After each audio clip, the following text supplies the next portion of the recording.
like a sexy version of a PBS special about the deep ocean or something like that, or like her coral reef. That doesn't.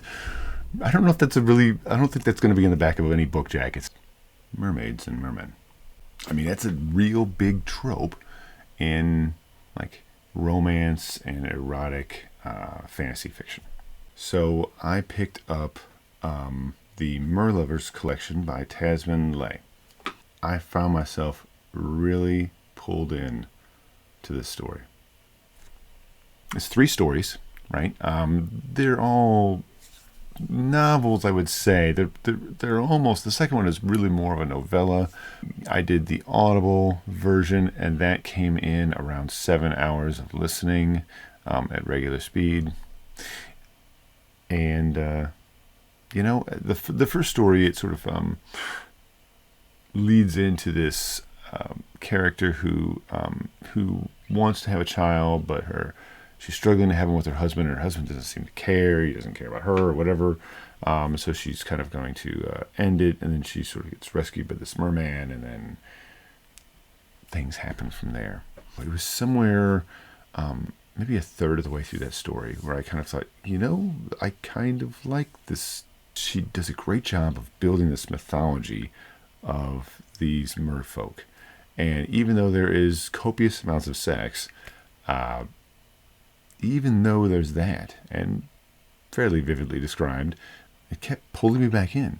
It kept giving me reasons to like this story that weren't just a erotic scene or a graphic scene. The characters felt like they acted natural, and the dialogue was generally pretty good. I will say that some of the male leads were a little wooden in their portrayals. They were a little bit, a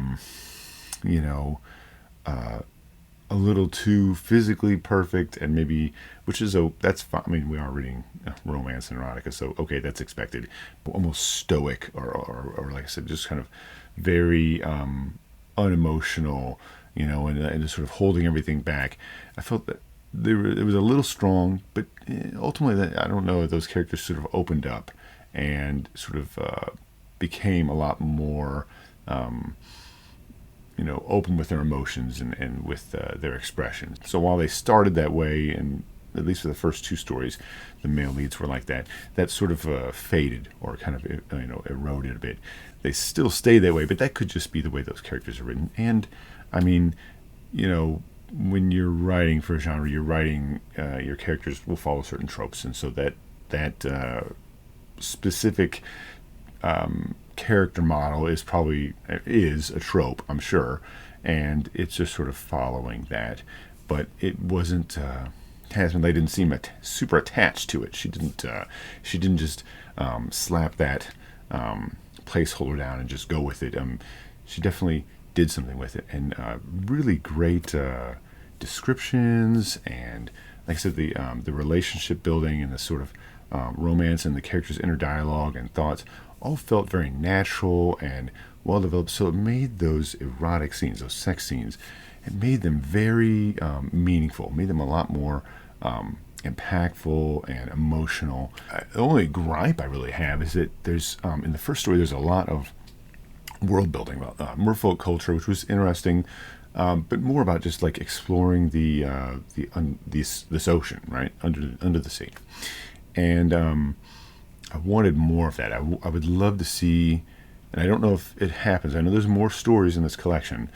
I would love to see some of these same characters we've already seen revisited, exploring more of the undersea. I wanted a little more. It was really pulling me in. I just didn't see that coming. I mean, Tasman Lay is a good writer.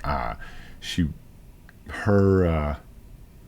had a really good way of just sort of like, what I really liked is that, I guess what I'm trying to say is that she did a good job of using like nautical or like sea-themed metaphors and imagery to describe things, and it was very well done. I don't know if she has an education in marine life of some sort. It definitely felt like she felt knowledgeable about it, or knowledgeable enough, or so if she's not if it's not a field that she works in, then she must have certainly done quite a bit of research, because it shows. I think that of all of them, the world building is best in the first story. The second story, like I said, felt like a novella, so it's sort of like, if you wanted a little more out of the first story, here's a little more. It felt like it was sort of like a bonus. Third story was probably the most. I liked it the most because the relationship between the two characters really develops very slowly and completely before they finally get together, and that made those scenes much more sweet, more compassionate, more loving, and so it was a much stronger romance.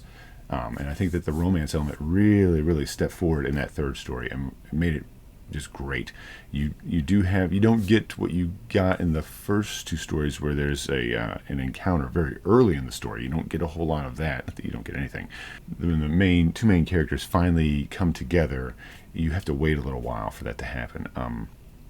But it made that wait worth it, because there was a real caring relationship that was built there. I didn't really think that was going to happen, so okay. Yeah. What do you want me to say? I like mermaids. Mermen. What can I say? I get the mermaid thing now. The merman thing. I get it. I like it. I'd read more of it. This is a good book. I'd recommend it. Really. If you're into that sort of genre. And if you're not, this is a really great place to start. Give it a try. Thanks to Tasman Lay for writing these stories. I really enjoyed them. It's very likely that I would revisit this series, especially if we can get more world building and story stuff. I haven't looked into that to see what the next stories are like.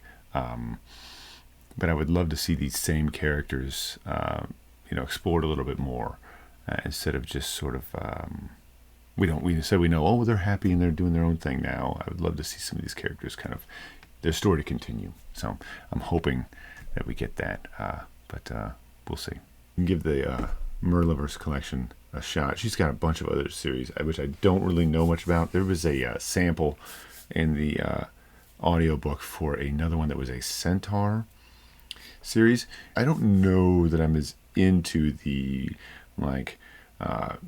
Western type theme that it was going for. I'm not sure if I'm quite as into it, but you know what?